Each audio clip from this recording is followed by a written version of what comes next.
வணக்கம். இதழ் டிஎன்டிஆர் ஊடகத்தின் செய்தி பார்வை வாசித்து வழங்குபவர் வித்யா சுதாகரன்.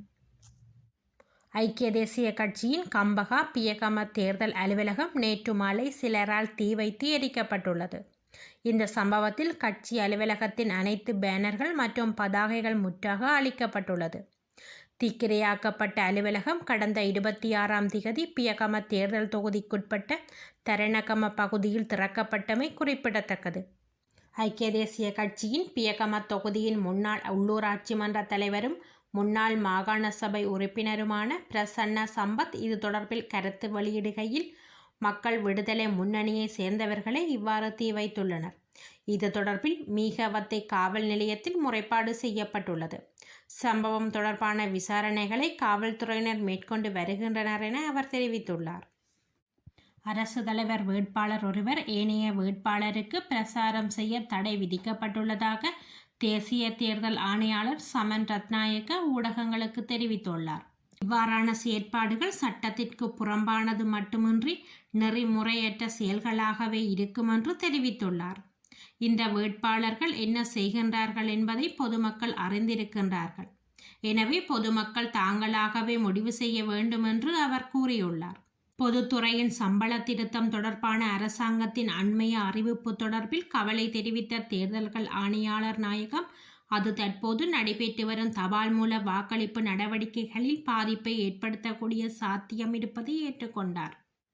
அரசு தலைவர் தேர்தலின் போது சமூக ஊடகங்களினூடாக பொய் பிரச்சாரங்கள் மற்றும் வெறுப்பூட்டக்கூடிய பிரச்சாரங்கள் அதிகரித்துள்ளதாக சுதந்திரமானதும் நீதியானதுமான மக்கள் அமைப்பான கஃபே அமைப்பு தெரிவித்துள்ளது.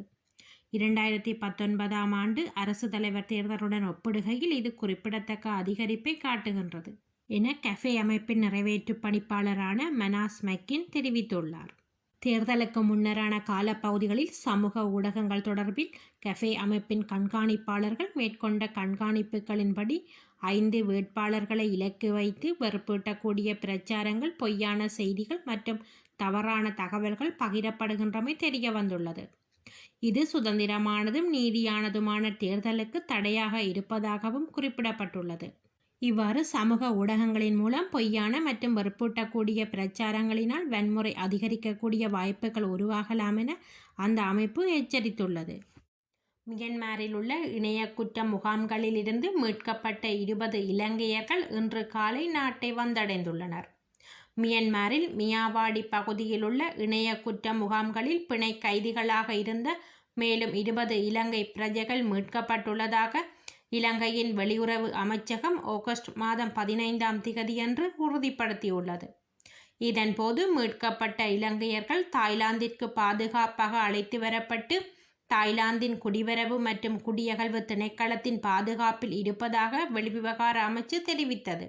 மியாவாடியில் உள்ள சைபர் கிரைம் முகாம்களில் சிக்கியிருந்த 56 இலங்கையர்களில் 8 பேர் மியன்மார் அரசாங்க அதிகாரிகளினால் மார்ச் மாதத்தில் மீட்கப்பட்டு ஏப்ரல் மாதம் 18ஆம் திகதியன்று நாட்டிற்கு அழைத்து வரப்பட்டனர். வெளிநாட்டு வேலைவாய்ப்பிற்காக மியன்மாருக்கு சென்ற இலங்கையர்கள் வெளிநாட்டு வேலைவாய்ப்புக்கான முறையான நடைமுறைகளை பின்பற்றாது சுற்றுலா விசாவை பயன்படுத்தாமல் இணைய குற்ற செயல்களில் ஈடுபடுத்தப்பட்டு ஆட்கடத்தலுக்கு ஆளானதாக அமைச்சு மேலும் தெரிவித்துள்ளது. மேலும் ஆட்கடத்தலுக்கு உள்ளாகாமல் வெளிநாட்டில் தொழில் வாய்ப்புகளை பெறும்போது பொதுமக்கள் முன்னெச்சரிக்கையாக முறையான நடைமுறைகளை கடைபிடிக்குமாறும் வெளியுறவு அமைச்சகம் கேட்டுக்கொண்டுள்ளது. கொழும்பு துறைமுகத்தின் பிரதான நுழைவாயிலுக்கு அண்மையில் 2 மாதங்களுக்கு முன்னர் மனித எலும்புக்கூட்டின் பாகங்கள் கண்டறியப்பட்ட நிலையில் கொழும்பு நீதவான் நீதிமன்ற நீதிபதியின் உத்தரவுக்கு அமைவாக அதனை அகழும் பணிகள் நேற்று ஆரம்பிக்கப்பட்டன. கொழும்பு துறைமுக நெடுஞ்சாலை விரிவாக்க திட்டத்திற்காக கடந்த ஜூலை மாதம் 14ஆம் திகதி துறைமுகத்தின் பிரதான நுழைவாயிலுக்கு அண்மையில் அகழ்வு பணிகள் முன்னெடுக்கப்பட்டிருந்த வேளையில் அங்கு தலை வேறாகவும் முண்டம் வேறாகவும் மனித எலும்புக்கூடு ஒன்று கண்டெடுக்கப்பட்டுள்ளது. அதனை அடுத்து அப்பணிகள் உடனடியாக நிறுத்தப்பட்ட நிலையில் அப்பகுதியை அகழ்வதற்கு அவசியமான நிதி நீதியமைச்சினால் ஒதுக்கீடு செய்யப்பட்டுள்ளதுடன் அகழ்வு பணிகளை நேற்று ஆரம்பிக்குமாறு கொழும்பு நீதவான் நீதிமன்றம் உத்தரவு பிறப்பித்தார். அதற்கமைய நேற்று காலை 8:30 மணிக்கு கொழும்பு நீதிவான் நீதிமன்ற நீதிபதி பண்டார தலைமையில் தொல்லியல் நிபுணர் ராஜ் சோமதேவ, கொழும்பு சட்ட வைத்திய அதிகாரி ஹேவகை, காணாமல் போனோர் பற்றிய அலுவலகத்தின் நிறைவேற்று பணிப்பாளரும் சட்டத்தரணியுமான ஜே தட்பரன், காவல்துறை உயர் அதிகாரிகள், பொதுமக்கள் சார்பில் காணாமல் போனோர் பற்றிய அலுவலகம் மற்றும் மனித உரிமைகள் அபிவிருத்திக்கான நிலையம் ஆகியவற்றின் பிரதிநிதிகளுடன் பங்கேற்புடன் அப்பகுதியை அகழ்வு பணிகள் ஆரம்பிக்கப்பட்டன.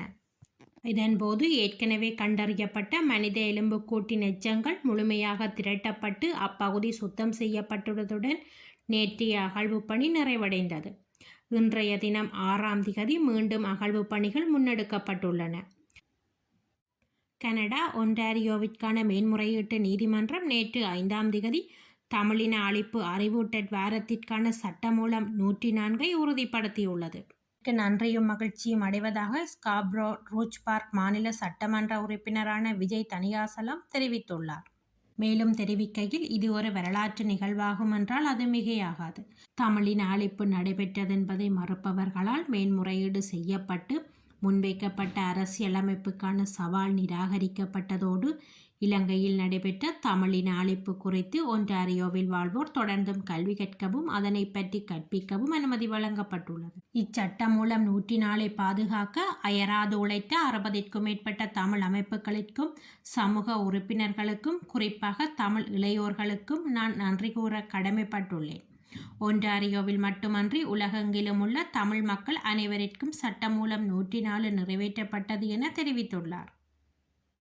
இதுவரை நேரமும் இதழ் TNTR ஊடகத்தின் செய்தி பார்வையை கேட்டீர்கள். நன்றி, வணக்கம்.